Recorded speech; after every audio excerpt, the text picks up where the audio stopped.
30일입니다. 화요일 날 아침입니다. 오늘도 건강에 유의하시고 또 하나님께서 축복하시고 채워주시는 그런 하루가 되기를 바랍니다. 오늘 말씀은 어제 봤던 말씀을 계속 이어서 바로 신명기 4장 24절에 나오는 말씀, 바로 내가 감람나무 즉 올리브나무를 딴 후에, 가지를 딴 후에, 열매를 딴 후에 어떻게 해야 된다라고 하는 이런 말씀에 대한 내용을 같이 한번 생각해 보려고 합니다. 이 20절 21절에 나오는 말씀을 보면은 우리들 향해서 너희는 바로 딴 후에는 다시 가지를 살피지 말고 나그네와 고아와 과부를 위해서 남겨두라라고 이렇게 말씀하고 계십니다. 근데 본문을 잘 이렇게 자세히 읽어보면요, 매우 중요한 사실을 발견합니다. 이것은 바로 뭐냐면 하나님의 명령은 남은 것을 나누어 주어라라고 하는 것이 아닙니다. 많이 거뒀느냐? 그럼 네가 먹고 남은 것 나눠줘라. 그러게 아니에요. 이미 수확을 마치고 남은 찌꺼기를 자선으로 던져주라는 것이 아닙니다. 수확하는 과정 자체에서 의도적으로 일부를 남겨두라고 하는 명령이죠. 많은 사람이 얘기할 겁니다. 그들은 수고도 안 하고 아무것도 안 했는데 왜 그들에게 이 나머지를 남겨둬야 되는 게 아니냐. 하나도 없이 남김없이 우리가 수고했으니까 걷어가야 될 것 아니냐라고 말을 하는데, 근데 하나님께서는 그런 전후 사정 조건 따지지 않습니다. 곡식 한 단을 놔주고 잊어버렸다면 돌아가서 다시 가져오려고 하지도 마라. 감람나무 열매를 떼고 난 다음에 가지를 어디 안 딴 나무가 있나, 안 딴 열매가 있나라고 따지지 마라. 그 포도를 딴 뒤에 쭉 다시 한번 가봐가지고 안 딴 거 다 훑어오려고 하지 마라. 따고 난 후에 남은 것은 다시는 따지 마라. 이렇게 말씀하고 계세요.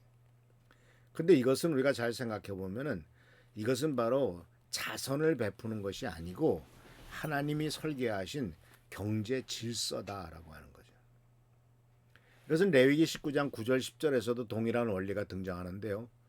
너희가 땅의 곡식을 벨 때 너는 반 모퉁이까지 다 거두지 말고 떨어진 것도 줍지 말며 너의 포도원의 열매를 다 따지 말며 내 포도원에 떨어진 열매도 줍지 말고 가난한 자와 이방인을 위하여 버려두라. 이것은 바로 고대 이스라엘의 이삭줍기 제도였죠. 이 제도는요, 풍부한 자가 충분히 취한 뒤에 남는 것을 시혜로 베푸는 것이 아니고 처음부터 추수의 구조 안에서, 그 구조 안에서 바로 약자의 몫이 내장되어 있다라고 하는 사실을 잊지 말아라 하는 것입니다. 그 중에서 남은 것은 바로 이런 것들은 바로 약자의 몫이다라고 되어 있는 거죠. 그러니까 여기서 우리가 깨달을 것은 바로 나눔이라고 하는 것은 번외적인 활동이 아니라 공동체의 삶의 기본 질서인 것을 가르쳐 주고 있죠. 그래서 우리는 이 말씀을 잘 보면요, 본문이 곡식, 감람 열매, 올리브, 그 다음에 포도, 이 세 가지 항목을 반복해서 열거하고 있습니다. 하나만, 곡식만 그렇게 하라고 얘기한 게 아니라 감람나무 열매를 또 얘기했고 또 포도도 얘기했다는 것이죠. 그래서 단순한 나열이 아닙니다. 이 이스라엘 민족의 땅의 주요한 농산물인 세 개를 모두 포괄함으로써 돌봄의 원칙이 삶의 모든 영역에 적용되어야 된다는 것을 선언하는 거죠. 특정 상황에서만, 기분이 좋을 때만 또는 신앙적 열기가 충만할 때만 나누는 것이 아니라 삶의 모든 리듬 속에서 지속적으로 실천되어야 되는 방식이 되어야 된다라고 하는 겁니다. 고린도후서 9장 7절 말씀에서도 이 원리를 더욱 분명히 하죠. 각각 그 마음에 정한 대로 할 것이 인색함으로나 억지로 하지 말지니 하나님은 즐겨내는 자를 사랑하시느니라. 하나님이 원하시는 나눔은 외부의 압력이나 의무감에서 비롯된 것이 아닙니다. 그것은 삶의 방식으로 내면화된 나눔, 추수의 과정 자체가 이미 이웃을 포함하고 있는 나눔이죠. 그래서 히브리서 13장 16절에서 이것을 선을 행함과 서로 나눠주는 것을 잊지 말라. 하나님은 이 같은 제사를 기뻐하신다라고 표현함으로써 선을 행하는 일, 서로 나누는 일, 나눔 자체가 하나님께 드리는 제사라고 이렇게까지 얘기하고 있는 것을 볼 수가 있습니다. 그런데 이 말씀을 또 잘 보면요, 굉장히 중요한 하나님께서 인간을 향해서 보여주시는, 또한 우리들이 거기서 배워야 될 하나님의 깊은 뜻이 있는데, 이것은 바로 뭐냐면 하나님께서는 이삭줍기 제도가 가진 또 하나의 중요한 놀라운 지혜와 하나님의 원칙과 법칙을 가르쳐 주는 것을 보게 됩니다. 이것은 바로 뭐냐면은 하나님께서는 연약하고 가난한 사람들에게 음식을 직접 네가 만들어서 배급하라 라고 이렇게 명령하지는 않으셨다라는 겁니다. 물론 지금 반찬을 만들어서 나눠주는 일 중요한 일이고 그렇게 어려워서 그걸 없는 분들 위해서 꼭 반찬 만들어주는 것들 꼭 해야 되겠죠. 근데 이 성경 말씀 속에서는 뭐라고 말하고 있냐면은 바로 밭의 일부를 남겨둠으로써 가난한 사람들이 직접 와서 이삭을 줍도록 했다는 거죠. 직접 자기네들이 노동을 해서 주우라고 한 것이죠. 그래서 이것을 실제로 행했던 모습이 또 성경에 나오는 것이 바로 룻기에 나오지 않습니까? 룻기 2장에 이 제도의 아름다운 신뢰를 보여주고 있죠. 모압 여인은 룻은 보아스의 밭에서 이삭을 줍습니다. 그런데 이것은 시혜가 아니라 그 룻은 노동을 한 거죠. 봐서 룻은 수혜자가 아니라 도움을 받는 자가 아니라 일꾼이었다라고 하는 겁니다. 이 제도 속에는 깊은 인간에 대한 통찰이 담겨 있는데 인간이라고 하는 존재는 물질적인 필요만이 아니라 스스로 무언가를 이루고 기여해야 한다. 그리고 그렇게 할 때 스스로의 존엄성을 유지할 수 있다라고 하는 존엄성의 감각도 거기 포함되어 있는 거죠. 얻어먹는 자가 아니라 스스로의 생계를 자기 힘으로 해결할 수 있는 존재임을 자각할 때 스스로의 바로 존엄성과 자존감이 생긴다라고 하는 거죠.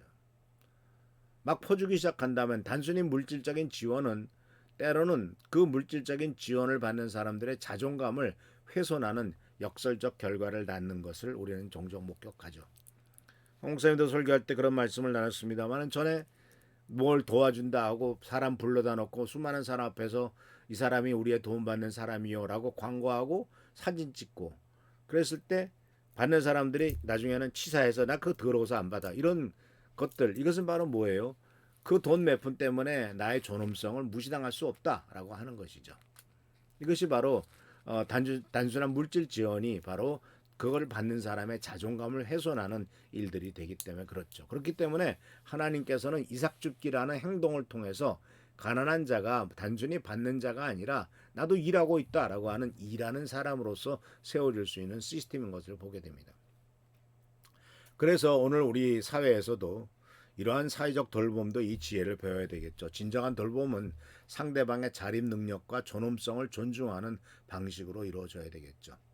우리의 나눔이 상대를 의존적 존재로 만드는 것이 아니라 그들이 스스로 서고 걸을 수 있도록 돕는 것이 되는 것이죠. 그래서 사도행전의 3장에 나오는 보면은 미문 앞에 앉아 있었던 안진뱅이가 일어났을 때 그는 일어나서 뛰고 성전으로 들어갔죠. 이제 그는 얻어먹는 존재가 아니라 스스로 일해서 먹을 것을 얻게 되는 이러한 자존감의 존재가 되는 것을 보게 됩니다. 그래서 유명한 밀턴 메이어로프라고 하는 학자는 돌봄은 상대의 성장을 돕는 것이다 라고 이렇게 정의한 것을 보게 됩니다. 그래서 사랑하는 성도 여러분, 하나님께서는 이렇게 말씀을 가르쳐 주시고 이런 것을 우리에게 가르쳐 주시면서 많은 것들을 우리들이 생각하지 못했던 많은 인간에 대한 부분들을 우리들에게 가르쳐 주고 계시고 우리들이 남을 돕고 남에게 뭔가를 하려고 할 때도 어떠한 태도를 가져야 되느냐라고 하는 것을 정확하게 말씀하신다는 것을 기억하면서 말씀 속에 감춰져 있는 깊은 뜻과 인간에 대한 존엄성 인정, 이런 자존감의 인정 이런 것들을 우리들도 무시하지 말고 돕더라도 상대방을 존중해 나가는 우리 모두가 되기를 바랍니다. 기도하겠습니다. 오늘도 주께서 우리들과 함께 하시는 은혜를 감사드립니다. 하나님의 귀대한 뜻과 하나님의 위대한 역사의 모습을 생각하면서 하나님의 그 깊으신 뜻을 순종하며 따라가는 우리가 되도록 인도하여 주옵소서. 오늘도 축복과 은총과 은혜로 채워주시길 바라옵고 예수 그리스도의 이름으로 감사하며 간절히 기도하옵나이다. 아멘. 오늘도 주님의 은혜 가운데 승리하는 여러분 되시길 축원합니다. 할렐루야 축복합니다.